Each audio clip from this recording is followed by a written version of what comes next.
The bar at the Rittenhouse was empty that night, and I liked it that way. It was a Tuesday in October, a little after 11, and the long stretch of dark wood in front of me held nothing but the reflection of the lamps overhead, that low amber light hotels use when they want you to stay longer than you planned. The bartender had drifted to the far end and gone quiet. Behind him the bottles caught the glow and held it. That was the whole room. The bottles, the hum in the ceiling, and me. I had one bourbon in front of me. One glass, one square of ice. No hurry. Then I heard footsteps on the carpet behind me. There were 20 empty stools along that bar. 20. Whoever it was pulled out the one directly beside mine, close enough that I felt the air move. I turned. Caroline Hayes, the chief executive of the company I worked for, sitting down next to me at 11 at night in a bar with nobody in it. She didn't look at me. She lifted 2 fingers toward the bartender, and a moment later there were 2 glasses on the wood between us. She took one. She slid the other across to me, slow, until it stopped an inch from my hand. The ice cracked as it settled. Then she spoke, low, still looking straight ahead. "Tonight, I'm not your boss." I didn't answer. I just looked at that second glass sitting in front of me, and for the first time in my life I wondered how long it had been there without my noticing. "My name is Matt Lawson. I was 30 years old that October, and I worked as a project analyst at Hayes Development Group, a real estate development firm in Center City, Philadelphia." That's the whole resume. That's the part people's eyes slide off of at parties, right before they turn to whoever is standing behind me. I lived alone in a studio apartment in Fishtown, 3rd floor of a converted row house with a radiator that knocked twice every night at around 2 in the morning. 1 lamp, 1 armchair, a kitchen table with a single chair pushed under it, because a second chair would have been a lie I told myself every time I walked past it. The sink was always empty, not because I was tidy in any admirable way, but because when you cook for one person, you only ever have 1 plate to wash, and washing it takes 40 seconds, and then the rest of the night is still standing there in front of you, waiting. The window over that sink looked out at a parking lot. In winter, you could see the lights of a corner store 2 blocks down, and if the wind came the right way, you could hear the L going by over Front Street. I'd lived there 2 years by then. I never hung anything on the walls. I got divorced 2 years before that night at the bar. Her name was Jenna. We were married for a little under a year, and the ending wasn't loud, which somehow made it worse. No shouting. No thrown dishes. No third person hiding in the story. She just sat down across from me one Sunday evening in the apartment we shared in South Philly and told me she felt like she was living with a roomer. "You're invisible, Matt," she said, "and the worst part is that you like it." I thought about that for a long moment. Then I nodded. Not because I was giving in, and not because I wanted the fight to end. I nodded because I couldn't find the place where she was wrong.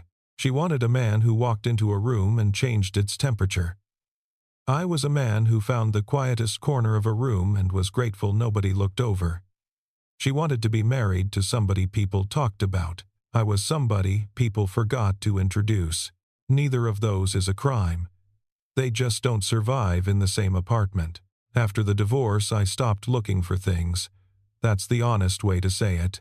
I wasn't heartbroken in the dramatic sense. I was more like a house after the furniture has been moved out, still standing, still weatherproof, just echoing a little. I didn't look for love. I didn't look for a promotion. I didn't look for a way to prove Jenna wrong, which in hindsight is the thing that surprises me most about myself. I just wanted to do work that was correct and then go home to a place where nobody needed anything from me. 18 months before that night, I took the analyst job at Hayes. It was a step sideways from a firm out in King of Prussia. The pay was fine. The title was small. My desk was on the 7th floor by the printer, under a fluorescent panel that flickered on its left side and never got fixed the whole time I worked there. The whole floor smelled like coffee somebody had made at 7 in the morning and forgotten at 11. On my first day, exactly one person said my full name out loud. Nora Fielding, the office manager, 61 years old, reading glasses on a beaded chain, 30 years in that building. She came around the corner with a badge in her hand and said, "Matthew Lawson," like she was confirming something in a ledger. And then, "Welcome. Coffee's terrible on 7. Come to 14 if you want the good machine." I never went, but I remembered that she said it. Hayes Development Group was founded by a man named Robert Hayes back in the 80s. He bought up warehouse shells nobody wanted and turned them into buildings people fought to live in, and he did it long enough to become one of those Philadelphia names that shows up on plaques. He died 4 years before I got there. Heart attack, a Tuesday, at his own desk on the 14th floor. His daughter took over. Caroline Hayes. She was 24 when it happened, 2 years into a job at her father's company that half the firm assumed was a courtesy. She was 28 when I met her, and by then nobody assumed anything anymore. She'd taken a company that lost its founder and kept it steady through the worst 3 years the market had handed anyone in a decade, and she'd done it without giving a single interview that I could ever find.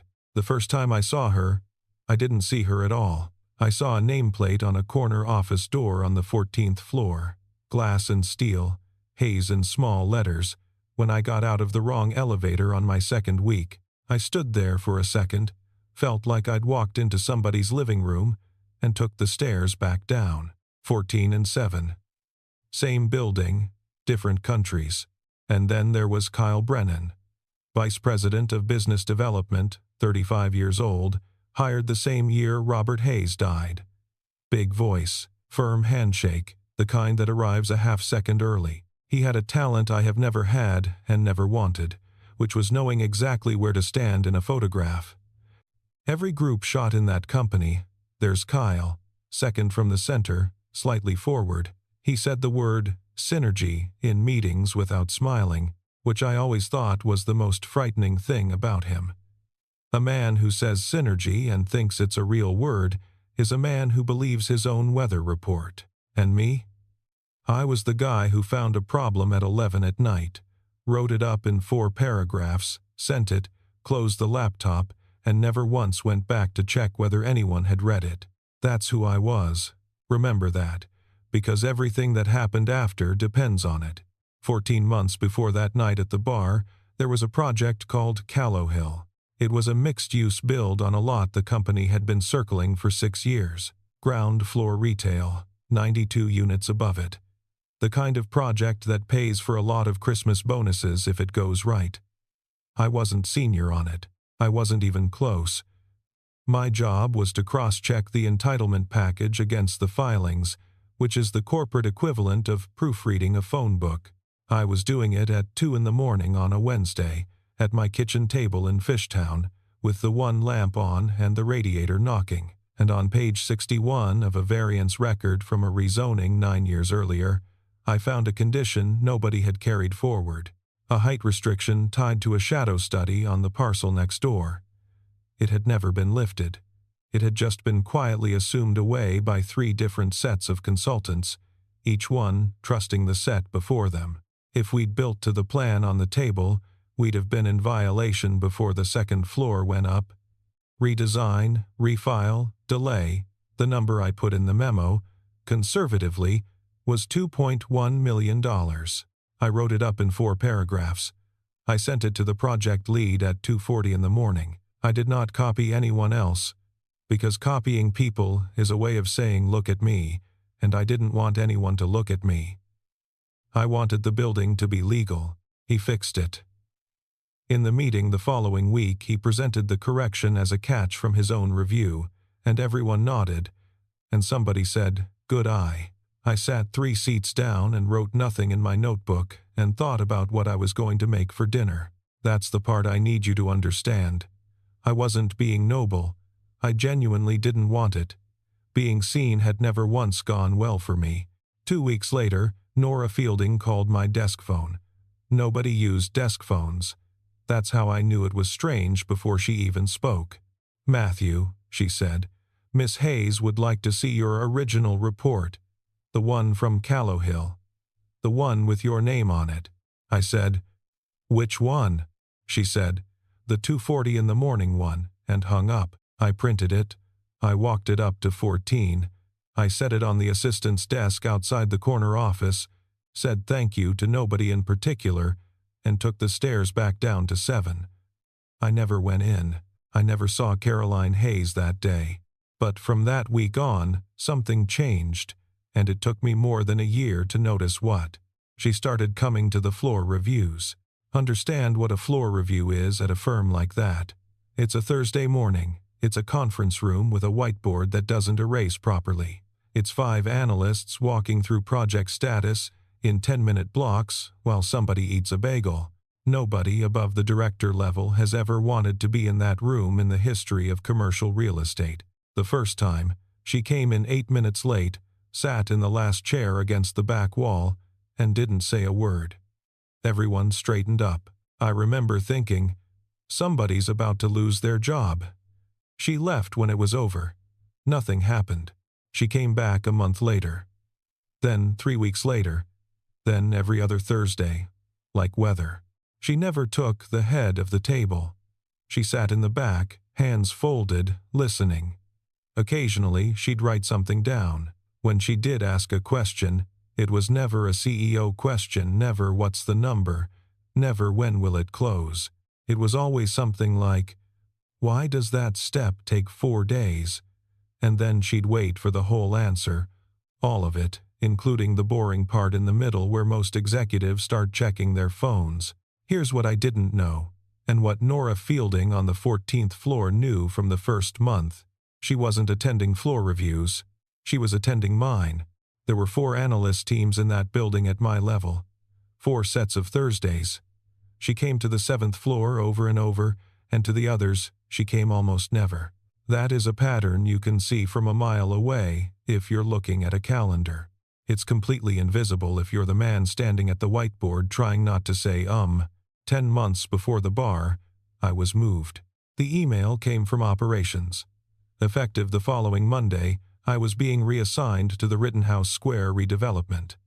Reason given, resource reallocation. Rittenhouse Square was the flagship.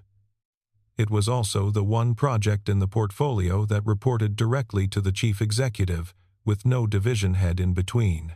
I read the email twice, decided somebody upstairs had run out of bodies, and started clearing my files. I didn't question it. I want to be clear about that, because it's the whole shape of me. A door opened, and instead of asking who opened it, I walked through and shut it politely behind me. So now I saw her every week. Not across a conference room. Across a table, 4 feet away, with drawings between us. She was hard to read and easy to be near, which is an unusual combination, composed in a way that made the room slower. She had a habit of going completely still before she disagreed with something, and after a while I could feel that stillness coming the way you feel a train before you hear it. She asked me what I thought, constantly. And not the way executives ask, where the question is really a test with a right answer already on the answer key. She'd say, Matt, what's wrong with this? And then she'd stop talking and let the silence sit there until I filled it. And she wouldn't rescue me if I took too long. Nobody had done that to me since graduate school. Maybe not even then. There was a Tuesday in February when we were fighting over the 3rd floor layout. The plan had amenity space wrapped around the west corner, which looked beautiful on paper and gave us a dead corridor 80 feet long that nobody would ever use after dark. Kyle had signed off on it. Kyle had, in fact, presented it. Caroline asked the room what they thought. The room said it was strong. Then she looked at me. Matt, I said the corridor was a mistake. I said people don't walk down a hallway with nothing at the end of it, and if we wanted the amenity space used, it had to be something you passed on your way somewhere else, not something you made a trip for. There was a silence I still remember the texture of. She didn't argue. She didn't agree. She wrote 3 lines in her notebook, closed it, and moved to the next item. The next morning, the floor plan had changed. The amenity space had been pulled to the elevator core. Kyle was not told. He found out the way everybody finds out, which is by opening a file and seeing that the world moved without him. I watched him look at that drawing for a good 5 seconds too long. And I thought, well, she must have already been thinking it. 6 months before the bar, the company did an off-site up in the Poconos. 2 days of strategy sessions in a resort with a lobby, fireplace, and carpet that ate sound. On the last night, everyone drank too much at dinner and then dissolved into small, loud groups, and by 11:30, I'd done my duty and slipped out to the bar off the lobby. It was empty. The fire in the lobby had burned down to nothing. The only light in the bar came from underneath the counter, so the whole room glowed from the floor up, and the place smelled like bourbon and pine and cold air, coming in every time the side door opened. I sat down. I ordered 1 drink. I was completely happy. 10 minutes later, Caroline Hayes walked in. She looked around the empty room. 20 seats. She took the one beside mine. She didn't explain it. She didn't say, "Oh, hi, didn't expect to see you," the way people do when they need a reason to exist somewhere. She just sat down like she'd had a reservation. Then she raised 2 fingers to the bartender, and 2 bourbons came, and she pushed one across the wood to me. I said thank you. I thought it was manners. We talked for an hour and a half. Not once about work. We talked about Philadelphia, about how the city gets good in the second week of October and stays good for exactly a month. We talked about empty bars on Tuesdays and why they're better than full ones on Saturdays. She asked what part of town I lived in. Fishtown, I said. She turned her glass a quarter turn on the wood and said, "I like Fishtown. It's real." I didn't know what to do with that. I still remember not knowing. I filed it under small talk, because what else was I going to file it under? The chief executive of my company said she liked my neighborhood. That's a nice thing a person says. You say thank you. You turn your own glass a quarter turn, and you let the conversation move on to something safer, like parking. So that's what I did. And when she said goodnight, an hour and a half later, she said it the way you say it to somebody you'll see on Monday, and I walked back to my room thinking about nothing at all. Here's what I couldn't see, sitting 8 inches away from her at a bar in the mountains. She had come down to that bar knowing I was there.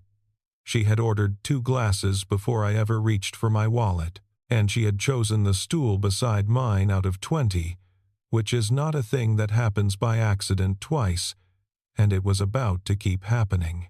The second glass started that night. I just thought it was a drink. Back in Philadelphia, Kyle started leaning on me.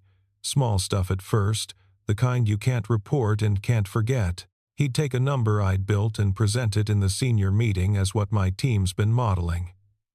He'd stop by my desk at 4:50 on a Friday with something that had to be done by Monday.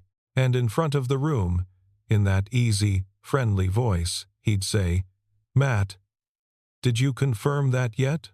Or are you still checking?" Every time. Still checking, like I was a man who couldn't finish a sentence. I let it go. That was my whole strategy in life, letting it go. You tell yourself it's patience. Most of the time, it's just a door you stopped bothering to lock, and eventually somebody notices it's open. But there was one Thursday, walking out of a review, when Nora Fielding fell into step beside me in the hallway, looked at me over the top of her reading glasses, and said something so quietly I almost missed it. She doesn't go to anybody else's meetings, Matt. And then she kept walking.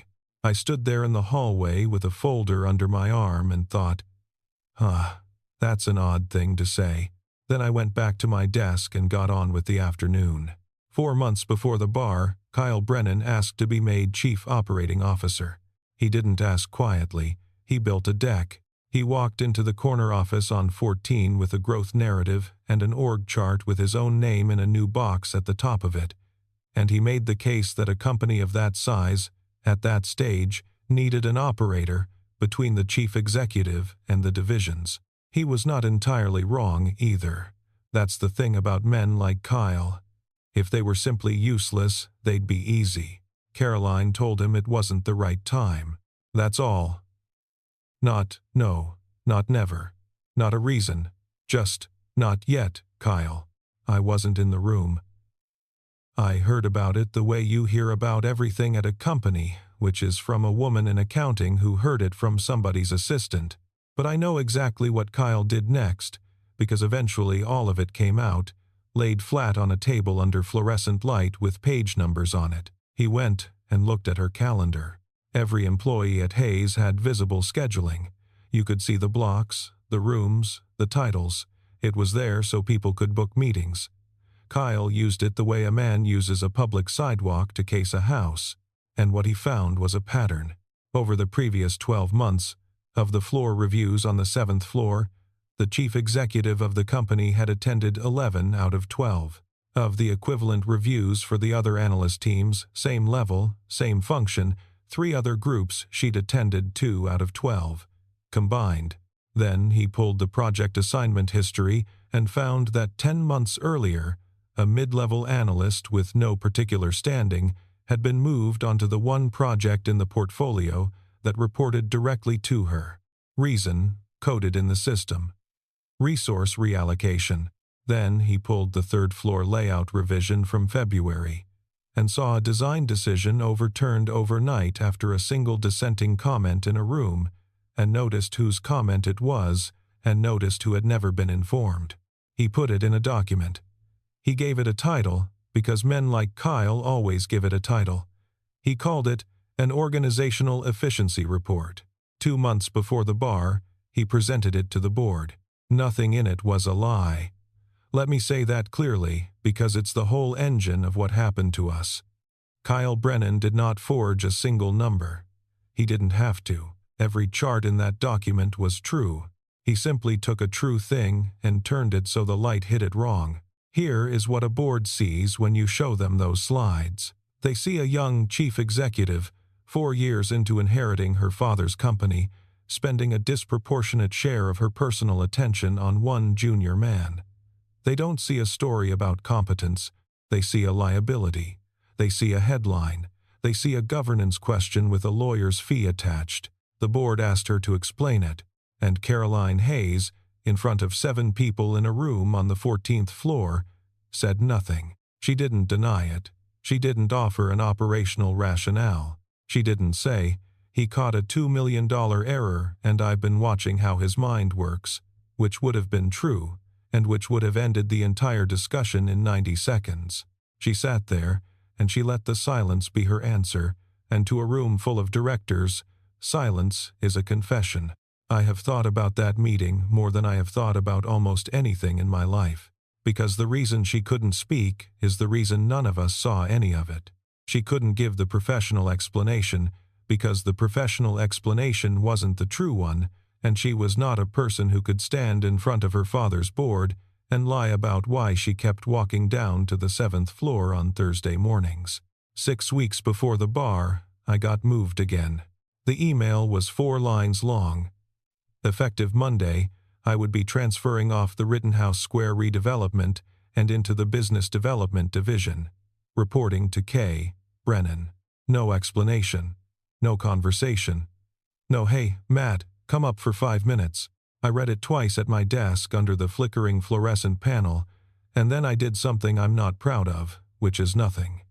I forwarded my active files. I updated my signature block. On Monday, I sat down at a new desk 20 feet from Kyle's office and started doing work I didn't care about for a man I didn't respect. And the strange part, the part that tells you everything about who I was then, is that I wasn't angry. I want to be honest about this, because it would be a better story if I'd been furious. I wasn't. What I felt was something quieter and much worse. I felt confirmed. Of course I got moved. Of course nobody explained. I'd been the guy who gets relocated without a conversation my entire adult life. Jenna had done it in one Sunday evening across a kitchen table. The company just did it with a distribution list.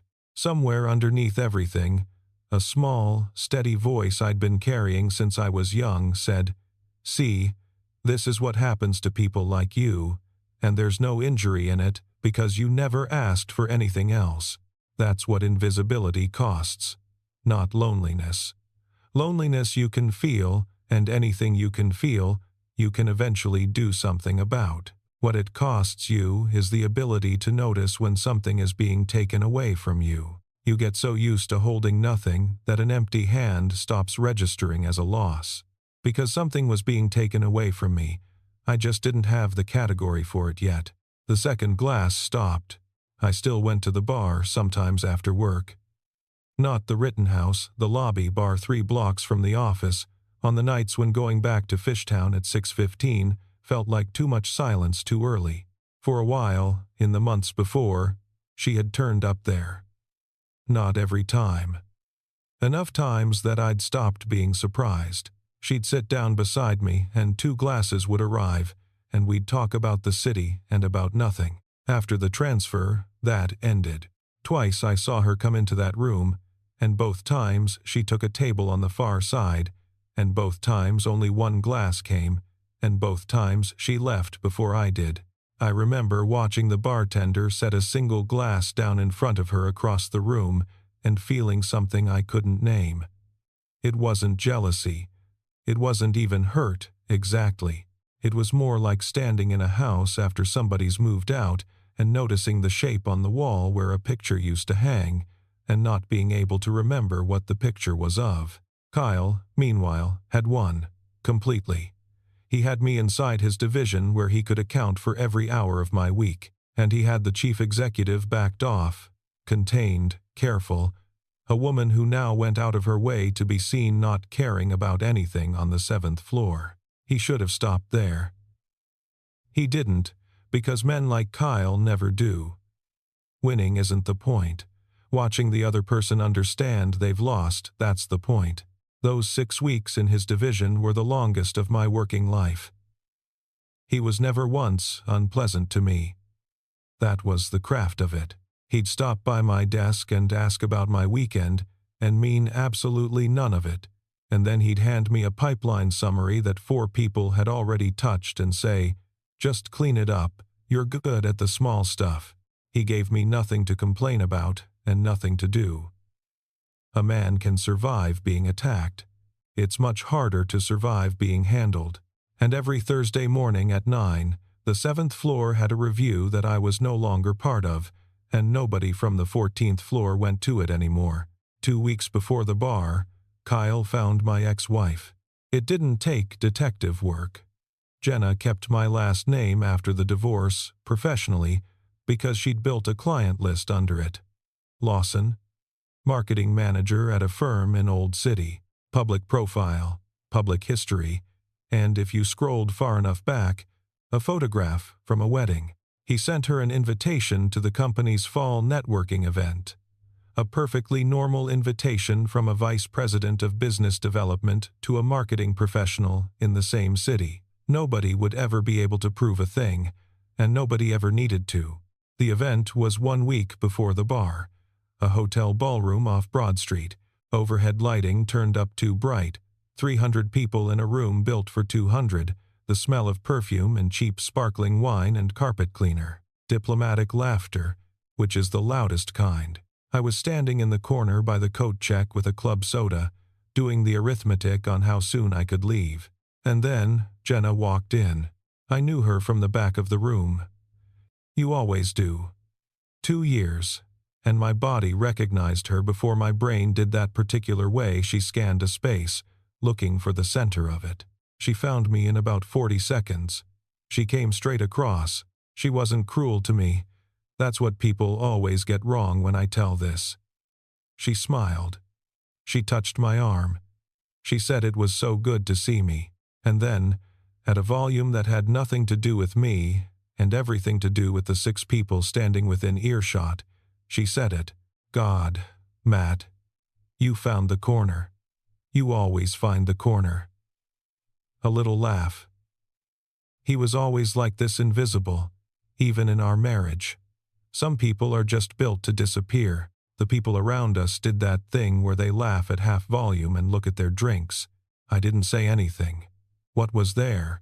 Every word of it was true.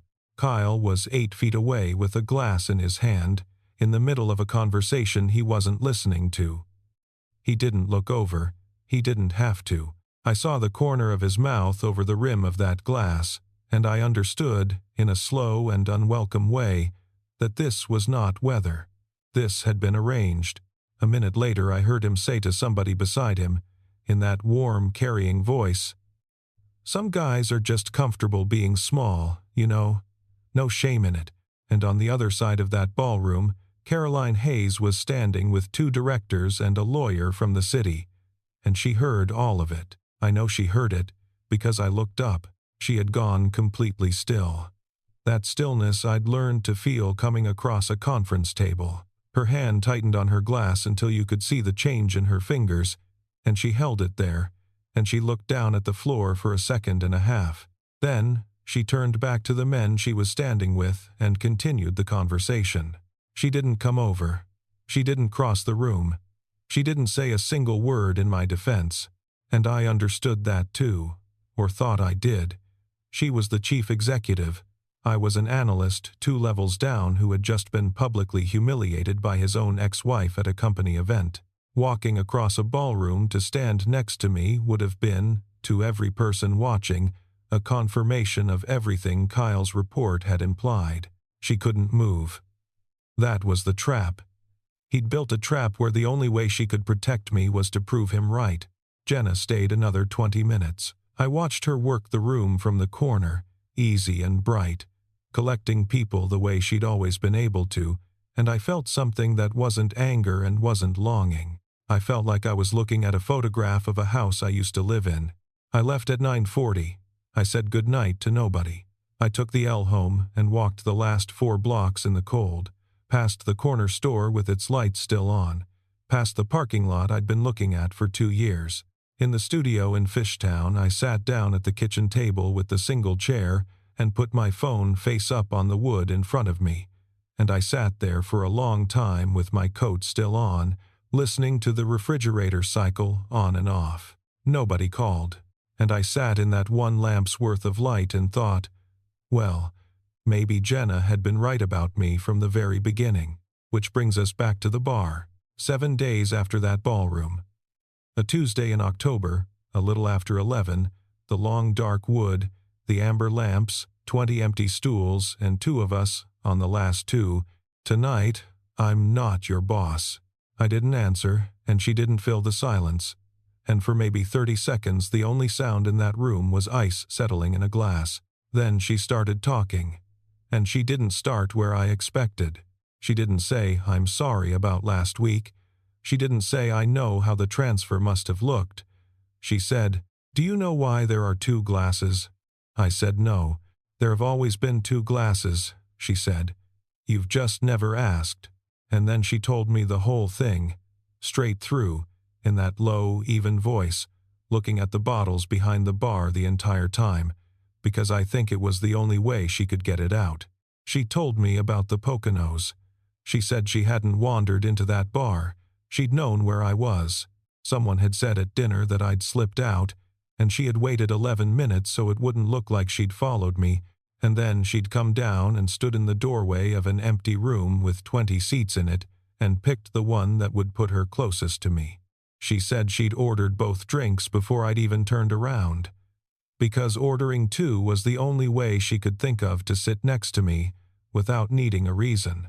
"I'm the chief executive," she said. "I don't get to just want somebody's company. If I sit down beside you, it means something. If I buy you a drink, it means something. So I bought 2 and pushed 1 over and let you think it was manners." She told me about the floor reviews. 12 months of Thursday mornings in a room with a whiteboard that didn't erase. Not once, she said, was it about understanding the process. It was that from the back wall of that room, she could listen to me talk for 10 minutes a week, and nobody in the building would think anything of it. She told me about the transfer to Rittenhouse Square, not resource reallocation. She wrote those 2 words herself into the system at 9 at night, because it was the only phrase in the drop-down menu that wouldn't raise a question. "I moved you onto my project," she said, "because it was the only place in the company where I could see you every week and have it be part of my job." And then she told me about Callow Hill. She said Nora had brought her the corrected filing and mentioned, offhand, that the catch hadn't originated where it was being credited. And she said she read my original memo 4 paragraphs, 2:40 in the morning. No one copied, and then she went and looked to see what I'd done about it afterward. Nothing. I'd done nothing about it. I hadn't followed up, hadn't mentioned it, hadn't gone to anyone. That's when, she said. I said, that's when what? She turned her glass a quarter turn on the wood. I'd spent 4 years in a building full of people who make sure I know what they've done. Every single one of them. And then there was a man on 7 who saved this company $2.1 million at 2 in the morning and then let another man take the credit for it and went home and never said a word to anybody. Not once. Not even to me. And I was the person who could have rewarded him for it. She was quiet for a second. I didn't fall for what you did, Matt. I fell for what you didn't do. I want to tell you I said something worthy of that. I didn't. I sat there with a bourbon I hadn't touched and looked at the wood grain and listened to my own pulse in my ears. Because here is what nobody warns you about being told the truth after 2 years of assuming there wasn't one. It doesn't feel like relief. It feels like vertigo. Every single thing you were sure of has to be picked up and turned over and set back down facing the other way.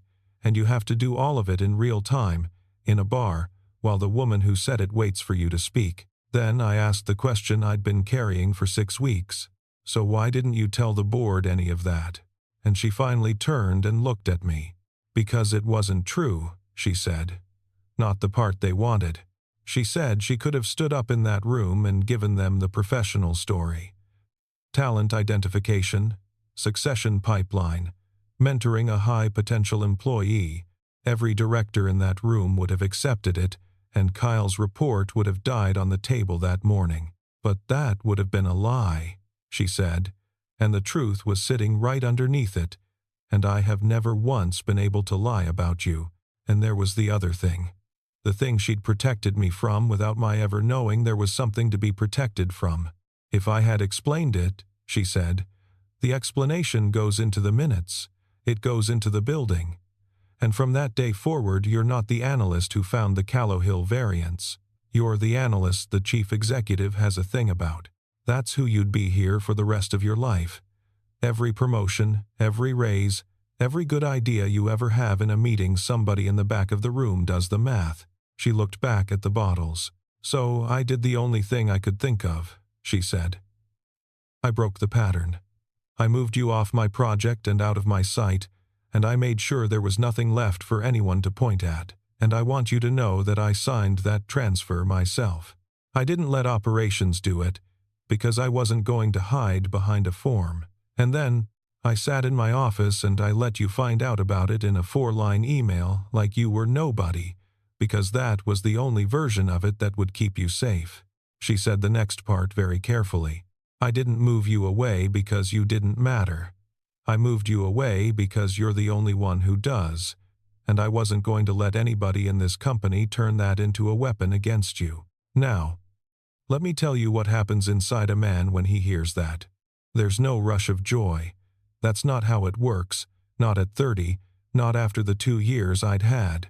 What happens is that your entire memory reorganizes itself in about 4 seconds, like a deck of cards being squared. Every Thursday she came to a room she had no business being in. The one project I got moved on to, the floor plan that changed overnight, the bar in the Poconos, the empty stool she chose out of 20, Fishtown, it's real, the single glass across the room after the transfer, her hand on that glass in the ballroom. Not one of those things was an accident. Not a single one. And I had been standing in the middle of it for 14 months, being carefully, deliberately, patiently seen by another human being, and I had filed the whole thing under coincidence, because somewhere along the way I had decided, quietly and completely, that I was not the kind of man anybody chooses on purpose. That's when I finally spoke. I wasn't angry about the transfer, I said. That's the part I need you to understand. I wasn't angry. She waited. I'm angry that I didn't know what I was losing. She didn't answer that. She just sat with it, and her hand went very still on the bar, and we stayed like that for a while with 2 glasses between us, one of them half gone and one of them untouched. We didn't kiss that night. I know that's what the story wants. It isn't what happened. Because there was something I had to say, and it was going to cost me, and I knew it while I was saying it. I can't stay at Hayes. She turned. Not because of you, I said. Because of me. If this is real and I think it's real, then it can't start inside a building where you sign my paycheck. It doesn't matter how careful we are. It doesn't matter what's true.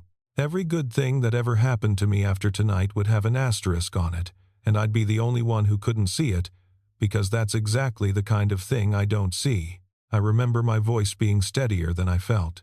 I've spent my whole life being small enough that nothing could be my fault. I'm not doing that with you. I want the version of this where nobody in the world can explain us. Here's how I knew she meant every word she'd said at that bar. A person who wanted control would have said, "Stay," would have said, "Let me handle it. I'll restructure the reporting line. I'll make it clean. We'll be careful. Don't do anything drastic." That is such an easy sentence to say when you're the one with the authority to make it true. She didn't say it. She looked at me for a long moment, and then she nodded once, and she said, "Okay." That was all. One word. She let me go in order to have me, and she did it in under a second, and I don't think she ever understood how much that told me about her. There's a last piece, and it happened 4 days later, and I've always thought of it as the building's way of settling its own accounts. Nora Fielding called my desk phone. Nobody used desk phones. I went up to 14. She closed her office door, which I had never seen her do in 18 months, and she took a folder out of her bottom drawer and set it on the desk between us. Vendor invoices. 14 months of them, going back to the start of the Callowhill build. The board had ordered a routine internal audit. That quarter standard governance housekeeping after Kyle's report had made everybody upstairs suddenly very interested in process. Nora had been asked to reconcile the vendor master against the executed contracts, which is exactly the sort of job that lands on the desk of a woman who's worked in a building for 30 years and knows where everything is. And in the course of doing it, she'd found 6 vendors. All of them paid out of the Callowhill development budget, all of them routed through the business development division, none of them with a physical address that resolved to anything but a mailbox service in Balasinwid. Consulting fees. Feasibility retainers. Site coordination. $340,000 over 14 months in amounts that were always just under the threshold that would have required a second signature. Every approval had the same initials on it. I looked up at her. She had her reading glasses pushed onto her head, and she was watching me the way she'd watched me on my first day when she said my full name out loud. "I've been holding on to this for 11 days, she said, because I couldn't decide who to give it to. She tapped the folder once with 2 fingers. Now I know. I didn't take it to Caroline. I want to be clear about that, because it matters, and because 6 weeks earlier I would have done exactly the wrong thing out of loyalty. I walked it to the chair of the audit committee, with Nora's name on the cover memo where it belonged, through the reporting channel the company's own policy required. Formally, on the record, no favors, no shortcuts, nothing that anyone would ever be able to point at and call personal. I'd learned something at that bar, and it was this. If you want a thing to survive daylight, you build it in daylight. I resigned from Hayes Development Group 11 days later. There was no drama in it. No speech, no slammed door, no last word delivered in a doorway.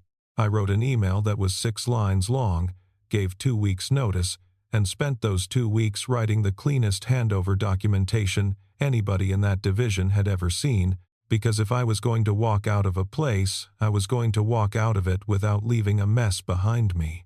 On my last morning, I carried a box through the lobby. It wasn't heavy. 2 years of a working life fits into less than you'd think: a coffee mug, a spare charger, a framed photo of nothing in particular that I'd bought with the frame still in it.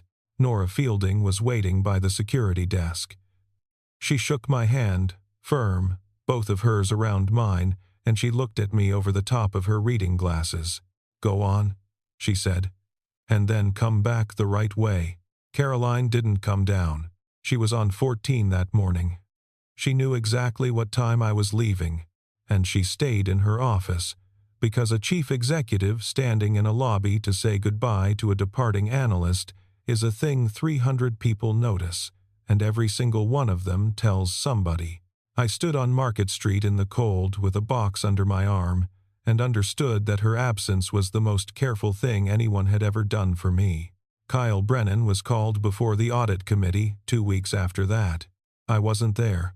I heard it later, in pieces. There wasn't much to hear, because there wasn't much of a fight. That's the thing about 6 vendors with no physical address. There's no version of the story. There's no misunderstanding to explain. No context that makes it look different. It's just paper, and the paper says what it says, and every page has the same initials in the same corner. He resigned before they could finish the process, cleared his office on a Friday afternoon when the floor was thin, and walked out through the same lobby with a box under his arm. And this is the part I think about: he didn't say a word to anyone. Not one. The loudest man in that building left it in complete silence. I never felt anything like triumph about it. I've tried to, honestly, in the years since, and it won't come. What I felt was something closer to tiredness. He'd spent 4 months building a case out of a woman's calendar to protect $340,000, and if he'd simply done his job, he'd probably have gotten the title he wanted eventually. That's the whole tragedy of a man like that. He was never actually competing with me. He was competing with a version of himself he couldn't stand to look at. The organizational efficiency report is still in the board minutes somewhere. Every chart in it is still true. It just turned out to be a document about a man who was extremely good at watching other people's calendars because he needed everyone looking anywhere but at his own. Jenna called me once more, about a month after I left. I picked up. 2 years earlier I wouldn't have. She'd heard I'd quit. She wanted to know if I was all right, and I want to be fair to her here, because I think she actually did want to know. Jenna was never cruel. She was just a person who needed the room to be looking at her, and she'd married a man who made the room look away, and neither of us had the language for that at 27. "I'm okay," I said. We talked for 4 minutes. She wished me well. I wished her the same and meant it. That was the last time I ever spoke to her. And driving home that night I finally understood the difference, the one I'd been circling for 2 years without ever landing on it. Jenna wanted me visible. She wanted me to walk into rooms differently, talk louder, want more, become somebody people repeated stories about. She just wanted it from me, and the only way I could have given it to her was to become a different man. Caroline found me while I was invisible. She sat in the back of a conference room for 12 months, listening to the quietest person in the building, and what she wanted was more of exactly that. One woman loved the man she thought I could become. The other one had been quietly, patiently in love with the man I already was. In March, I took a job at a smaller development firm off Washington Avenue. 11 people. Old brick building, bad heating, a partner who argued with me about everything and listened to all of it. The pay was less than Hayes. The title was about the same. I could see the entire consequence of my own work from my desk, which I had never been able to do before in my life. I liked it. I liked it more than anything I'd done. There's a particular kind of peace in being at a place small enough that your name is on the work and nobody has to go looking for it. Not because they're celebrating you, because there's nobody else it could have been. And on a Thursday in the middle of that month, I was sitting at the bar at the Rittenhouse because it had become a habit, and habits outlive their reasons. The door moved behind me. She didn't call first. She didn't text. She walked in, looked down the length of that empty bar, and took the stool beside mine, and I felt the air move exactly the way it had in October. But this time I got there first. I raised 2 fingers to the bartender before she'd even settled. 2 bourbons came. I took one and slid the other across the wood to her, slow, until it stopped an inch from her hand. She looked at that glass for a long moment. She didn't say anything. She didn't smile, not right away, not with her mouth. Something in her shoulders came down about an inch, and she picked it up, and she drank. 14 months she'd been buying the second glass. It took me one night to learn how. We stayed until the bartender started wiping down the far end. We talked about her week and about the building on Washington Avenue with the bad heating and about nothing that mattered, which was the first conversation in 2 years that neither of us had to be careful during. Nobody in that room was anybody's employee. It's a strange thing to notice how heavy something was only after you've set it down. We went slowly after that, absurdly slowly, by the standards of anybody watching. There was no announcement. There was no restaurant with a view. We had dinner on a Tuesday at a place in Northern Liberties where the tables are too close together and nobody looked at us twice. We walked from Fishtown to Penn Treaty Park in April and stood at the railing watching the river do nothing. We spent one entire Sunday morning arguing about whether a certain block on Frankfort Avenue should have been zoned the way it was, and I have never in my life enjoyed being disagreed with more. Nobody was anybody's boss. That was the whole thing. That was the entire point of everything I'd given up. When she said I was wrong about something, she was just a woman who thought I was wrong, and when I told her she was overthinking a decision, I was just a man saying so across a table. She came to the studio in Fishtown for the first time on a Saturday in May. I'd cleaned for 2 hours, which made no difference, because the place was 400 square feet and there was nothing in it to clean. 1 lamp, 1 armchair, a kitchen table with 1 chair. She sat in the armchair. I sat on the floor with my back against the wall, and it wasn't awkward. It was just what the furniture allowed. She looked around for a while. Then she said, "This is small." I said, "It's enough." And she laughed. I want to be precise about this, because I'd known her for almost 2 years by then. I had seen her be gracious in a boardroom, and dry in a meeting, and warm at a company dinner in that measured way executives are warm. I had never once heard her laugh when there was nobody else in the room to hear it. That's the moment. If you asked me to point at one, that's the one I'd point at. Not the bar, not the confession. A woman laughing in a rented armchair in a 400 square foot apartment with a parking lot out the window. We told people in September. Nobody at Hayes cared, which was the point. I'd been gone 6 months by then. There was no reporting line, no asterisk, no arithmetic for anyone in the back of any room to do. Just 2 adults in the same city who'd found each other on their own time. Nora Fielding called me the day she heard. "Well," she said, "took you long enough." I asked her how long she'd known. There was a pause on the line, and I could hear her enjoying it. "Matthew," she said. I knew the first time I watched that girl order 2 glasses and then sit there by herself. A year after that night, in October, we moved in together. We found a place in Fairmount, halfway between my neighborhood and her office, 2nd floor of a stone building with a bay window and a kitchen big enough for 2 people to be in at the same time without turning sideways.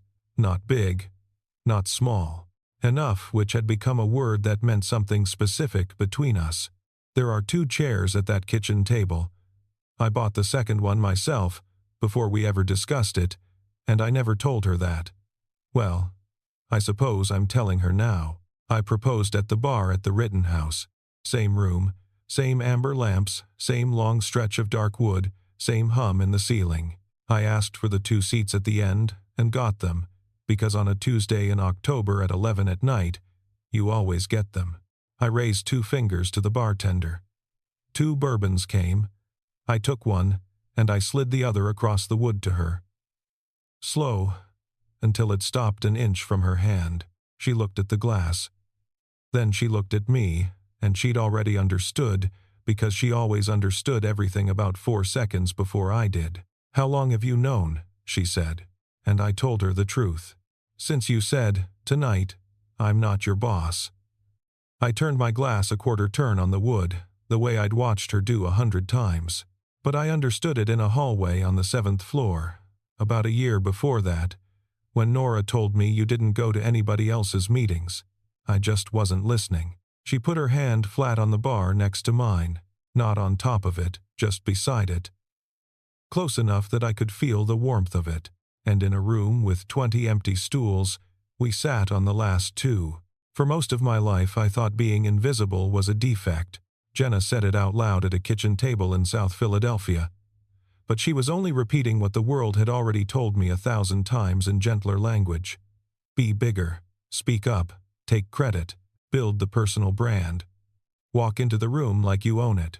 And underneath all of it, the same threat, dressed up as advice. If nobody can see you, then you don't exist. I believed that. Not loudly. I never argued with it, which is the most complete way to believe something. I just quietly organized my entire adult life around the assumption that a man who doesn't take up space isn't going to be chosen by anybody. And then I made sure never to test it, because testing it would have hurt. And then a woman spent 14 months choosing me on purpose, and I didn't notice. She didn't find me because I was loud. She found me because in a building full of people making absolutely certain she knew what they'd done, I was the one man who had done something worth knowing about and then gone home without mentioning it. She didn't fall for the noise I made. There wasn't any. She fell for the shape of what I did when nobody was watching. The thing I got wrong my whole life is that I thought invisible and unloved were the same word. They aren't. Invisible just means most people aren't looking. It has never once meant that nobody is. And that second glass, it was never about bourbon. It was a question she couldn't make herself ask out loud. Every time she raised 2 fingers to a bartender and put a drink in front of an empty seat, she was saying the same thing, in the only language available to a woman in her position. Would you sit next to me? She asked me that question in the mountains in April. She asked me again in a lobby bar in Center City, and again, and again. She asked it so many times that when she stopped asking, the silence of it was the loneliest thing in that building, and I still didn't hear it. It took me 14 months to hear a question that was sitting 8 inches from my hand the entire time. So here's the only real advice I have, and it isn't about love, exactly. Somebody in your life is already answering you. Not with a speech, not with a grand gesture you couldn't possibly miss, with the small, repeated thing they keep doing that costs them something and buys them nothing. The seat they take, the meeting they show up to, the second glass on an empty bar. Sometimes love doesn't arrive as a confession. Sometimes it arrives as a glass set down in front of a seat that somebody hopes you'll take. She never said I love you first. She just always ordered 2 and waited. Now let me ask you 2 things, and I'd honestly like to know. Have you ever missed somebody who was standing right beside you, not because they hit it, but because you'd already decided you weren't the kind of person anybody chooses on purpose? And if someone had been putting a second glass in front of your seat, quietly, every night, for over a year, how long would it take you to notice? Sit with those for a second before you scroll. I think almost all of us have been on one side of that bar or the other at some point. And a lot of us, if we're honest about it, have been on both the one who waited and the one who never looked over. If this story made you think of somebody, someone you overlooked, or someone who has been waiting for you to turn your head, tell me about it in the comments. I read them. That's not a line. Those comments are the best part of doing this. Hit the like button if you believe that love doesn't have to be loud to be real. It genuinely helps this channel reach the people who need to hear a story like this one tonight. And subscribe, because there are a lot more of these coming. Quiet people, patient people, and the moment everything finally gets said out loud. There's a bar in Philadelphia with a long stretch of dark wood and low amber lamps that make the room look warmer than it is. On a Tuesday at 11 at night, there's nobody in it. 20 empty stools and a hum in the ceiling, and 2 glasses on the counter at the far end. 2 seats, side by side, and these days, both of them are taken.